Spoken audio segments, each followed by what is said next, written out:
Hi there, I just heard, it's Mona Loy, I've got to introduce myself, don't I?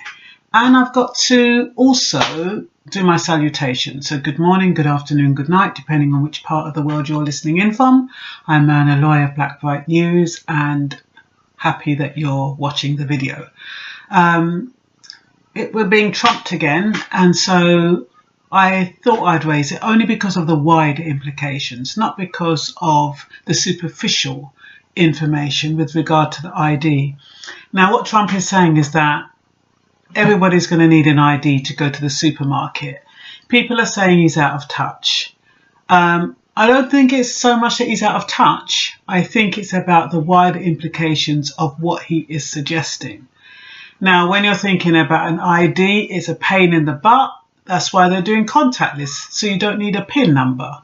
So now people have to walk around with the ID. Now that can be for a number of reasons. It can be to find out whether or not you're legal. It can be to find out whether or not just who you are really, basically.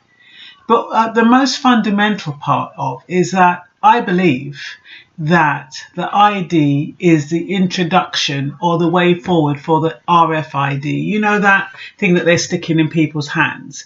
Because what's going to happen is that people are going to get so frustrated with carrying around an ID, it's going to be a pain in the butt, that they're going to opt to have the RFID chip in their hand. So all they've got to do is go like that, and they've got their purchases, and they can jump on the train, or they can jump on the plane, or they can access their bank accounts, and it makes life so easy. So I think that the ID card is a deliberate ploy to gear up people, and because it's going to be inconvenient, people are going to jump on the bandwagon when they say, listen, okay, we've got an easier method. If you don't want to do that, you've got to opt for the RFID. Now, the RFID, I mean, they reckon you can remove it, but you can't. I had a Norplant in my arm. Well, it must have been about 20 years ago. Norplant is like a birth control thing, and they inject it in your arm. It's a bit like the RFID. They inject it in your arm, and they reckon that it can be removed at any time you want. Anyway, I didn't even have it in my arm for 7 months. I had it in my arm for 7 months, about 6 or 7 months, and I decided I didn't like it. I wanted it removed. You know, it took them nearly 3 hours of digging and cutting, and because it moved, the skin had sewn back over it. Had grown back. They couldn't bloody find it, could they? So I've got this thing and it was the most painful thing. And even though I had injections, trying to find that blasted thing, it was a nightmare. So you can imagine, they're telling you that they're going to put a chip in your arm and you're going to be able to remove it anytime you like. And then it moves. And how the hell are they going to find it? It's not like it just stays in one place. It doesn't. You know, once the blood starts pumping or you knock it or something, it moves. So you can't get it out. You can't take it out.